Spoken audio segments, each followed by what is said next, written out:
Hello friends, ಎಲ್ಲರಿಗೂ ಹೊಸ ವರ್ಷದ ಹಾರ್ದಿಕ ಶುಭಾಶಯಗಳು.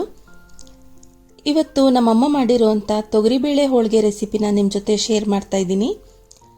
ನಮ್ಮಮ್ಮ ಹೋಳಿಗೆನ ತುಂಬ ಚೆನ್ನಾಗಿ ಮಾಡ್ತಾರೆ. ತುಂಬ ಸಾಫ್ಟಾಗಿರುತ್ತೆ, ಹಾಗೆ ತುಂಬ ಟೇಸ್ಟಿಯಾಗಿ ಕೂಡ ಮಾಡ್ತಾರೆ.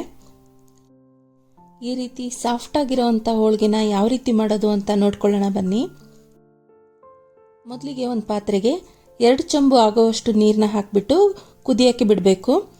ನೀರು ಕುದಿಯೋ ಹೊತ್ತಿಗೆ ಒಂದು ಅರ್ಧ ಕೆಜಿ ಮೈದಾ ಹಿಟ್ಟಿಗೆ ಒಂದು ಚಿಟಿಕೆಯಷ್ಟು ಉಪ್ಪು ಹಾಕಿ 6ರಿಂದ 7 ಸ್ಪೂನು ಎಣ್ಣೆ ಹಾಕಿಬಿಟ್ಟು ಹಿಟ್ಟನ್ನು ಕಲಿಸ್ಕೋಬೇಕು. ನಾವು ಚಪಾತಿ ಹಿಟ್ಟು ಕಲಿಸ್ತೀವಲ್ಲ, ಅದಕ್ಕಿಂತ ಸ್ವಲ್ಪ ಮೆತ್ತಗೆ ಹಿಟ್ಟನ್ನು ಕಲಿಸ್ಕೋಬೇಕಾಗತ್ತೆ. ನೋಡಿ, ಈ ರೀತಿಯಾಗಿ ಹಿಟ್ಟನ್ನ ಕಲಿಸ್ಕೋಬೇಕು. ಇವಾಗ ಒಂದು ಪ್ಲೇಟ್ ಮುಚ್ಚಿಬಿಟ್ಟು 1-2 ಗಂಟೆ ನೆನೆಯೋಕೆ ಬಿಡಬೇಕು. ಹಿಟ್ಟು ನೆಂದಷ್ಟು ಹೋಳಿಗೆ ತುಂಬ ಸಾಫ್ಟಾಗಿ ಬರುತ್ತೆ. ಇವಾಗ ನೀರು ಕುದೀತಾ ಇದೆ. ಅದಕ್ಕೆ 1.5 ಲೋಟ ತೊಗರಿಬೇಳೆನ ಚೆನ್ನಾಗಿ ತೊಳೆದ್ಬಿಟ್ಟು ಕುದೀತಾ ಇರೋ ನೀರಿಗೆ ಹಾಕ್ಕೋಬೇಕು. ಇವಾಗ 1 ಸ್ಪೂನ್ ಎಣ್ಣೆ, ಚಿಟಿಕೆ ಅರಶಿನ ಹಾಕಿ ಬೇಳೆನ ಬೇಯಕ್ಕೆ ಬಿಡಬೇಕು. ಈ ಮೆಥಡಲ್ಲಿ ನೀವು ಒಂದ್ಸರಿ ಹೋಳಿಗೆ ಮಾಡಿ ನೋಡಿ. ಮನೆಯಲ್ಲಿ ಎಲ್ಲರೂ ತುಂಬಾ ಇಷ್ಟಪಟ್ಟು ತಿಂತಾರೆ. ತುಂಬ ಸಾಫ್ಟಾಗಿ ಬರ್ತವೆ ಹೋಳಿಗೆ ಮಾತ್ರ. ನೋಡಿ, ಬೇಳೆ ಬೆಂದಿದೆ. ತುಂಬ ಮೆತ್ತಗೆ ಬೇಯಿಸ್ಕೋಬಾರ್ದು. ಈ ರೀತಿಯಾಗಿ ಬೇಳೆನ ಬೇಯಿಸ್ಕೋಬೇಕಾಗತ್ತೆ. 1.5 ಲೋಟ ಬೇಳೆಗೆ 1.5 ಲೋಟ ಬೆಲ್ಲನ ಸಣ್ಣದಾಗಿ ಕುಟ್ಟಿಟ್ಕೋಬೇಕು. ಇವಾಗ ಬೇಳೆನ ಬಸ್ಕೊಳ್ಳೋಣ.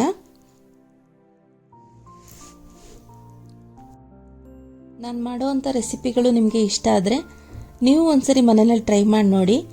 ಹೇಗೆ ಬಂತು ಅಂತ ಕಮೆಂಟ್ ಮಾಡಿ ತಿಳಿಸಿ. ಇವಾಗ ಈ ಬೇಳೆಗೆ ಬೆಲ್ಲನ ಮಿಕ್ಸ್ ಮಾಡಿಕೊಂಡು ಸಣ್ಣ ಉರಿನಲ್ಲಿ ಕುದಿಸ್ಕೋಬೇಕು. ಹಾಗೆ ಇದಕ್ಕೆ ಸ್ವಲ್ಪ ಶುಂಠಿ ಪುಡಿ ಕೂಡ ಹಾಕ್ಕೋತಾ ಇದ್ದೀನಿ.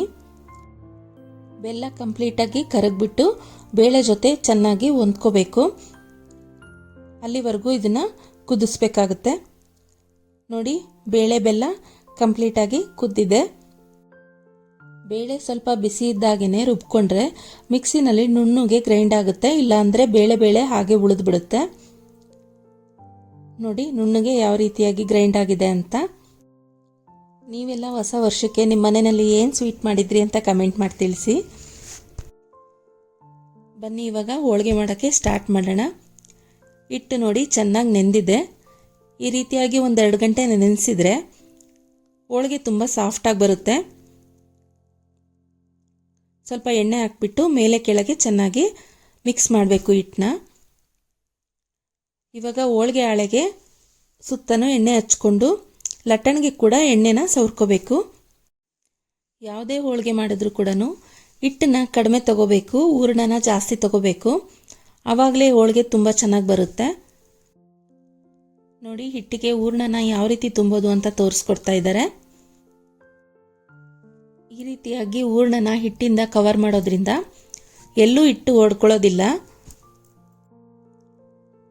ನೀವು ಕೂಡ ಮಿಸ್ ಮಾಡದೆ ಈ ರೆಸಿಪಿನ ಒಂದ್ಸರಿ ಟ್ರೈ ಮಾಡಿ ನೋಡಿ, ತುಂಬ ಚೆನ್ನಾಗಿ ಬರುತ್ತೆ.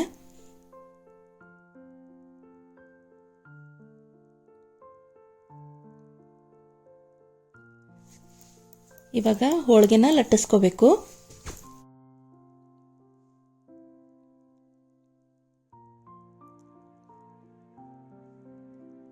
ಸೈಡ್ ಮಾತ್ರ ಲಟ್ಟಿಸ್ಕೊತಾ ಬರಬೇಕು. ಹಗುರವಾಗಿ ಇದ್ರ ಮೇಲೆ ಪ್ರೆಸ್ ಮಾಡಬೇಕು, ಜೋರಾಗಿ ಪ್ರೆಸ್ ಮಾಡಬಾರ್ದು. ರೊಟ್ಟಿ, ಚಪಾತಿ, ಪೂರಿ ಯಾವುದೇ ಆಗಿರಲಿ ಸೈಡ್ ಮಾತ್ರ ಲಟ್ಟಿಸೋದ್ರಿಂದ ತುಂಬ ಸಾಫ್ಟಾಗಿ ಬರುತ್ತೆ, ಹಾಗೆ ಉಬ್ಕೊಂಡು ಕೂಡ ಬರುತ್ತೆ.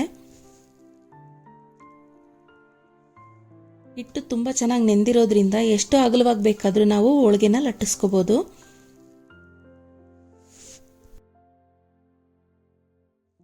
ನೋಡಿ, ಹೋಳಿಗೆನ ಲಟ್ಟಿಸ್ಕೊಂಡಾಯ್ತು. ಇವಾಗ ಇದ್ರ ಮೇಲೆ ಒಂದು ಸ್ವಲ್ಪ ಎಣ್ಣೆ ಸವರ್ಬಿಟ್ಟು ಹಂಚ ಮೇಲೆ ಹಾಕ್ಬಿಟ್ಟು ಬೇಯಿಸ್ಕೊಳ್ಳೋಣ. ಸಣ್ಣ ಉರಿಲಲ್ಲೇ ಹೋಳಿಗೆನ ಬೇಯಿಸ್ಕೋಬೇಕಾಗತ್ತೆ. ನೋಡಿ, ಸೈಡ್ ಮಾತ್ರ ಲಟ್ಸಿರೋದ್ರಿಂದ ಹೋಳಿಗೆ ಯಾವ ರೀತಿ ಉಬ್ಕೊ ಬರ್ತಾ ಇದೆ ಅಂತ.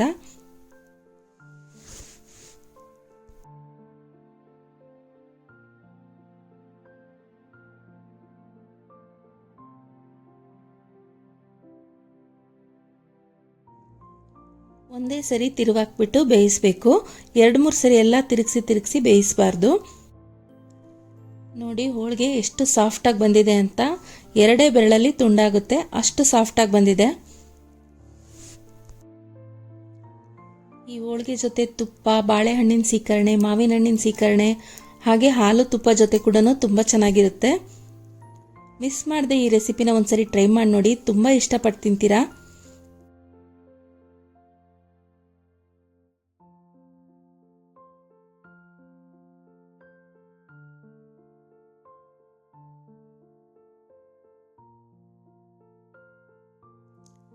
ನಮ್ಮಮ್ಮ ಮಾಡಿರೋ ಅಂಥ ಹೋಳಿಗೆ ಊಟ ಮಾಡಿಬಿಟ್ಟು ನ್ಯೂ ಇಯರ್ ತುಂಬ ಸ್ಪೆಷಲ್ ಅನ್ನಿಸ್ತು. ನಾವು ಮಾಡೋ ಅಂಥ ರೆಸಿಪಿಗಳು ನಿಮಗೆ ಇಷ್ಟ ಆದರೆ ಪ್ಲೀಸ್ ಒಂದು ಲೈಕ್ ಮಾಡಿ, ಶೇರ್ ಮಾಡಿ, ಕಮೆಂಟ್ ಮಾಡಿ, ಹಾಗೆ ನನ್ನ ಚಾನಲ್ನ ಸಬ್ಸ್ಕ್ರೈಬ್ ಮಾಡಿ.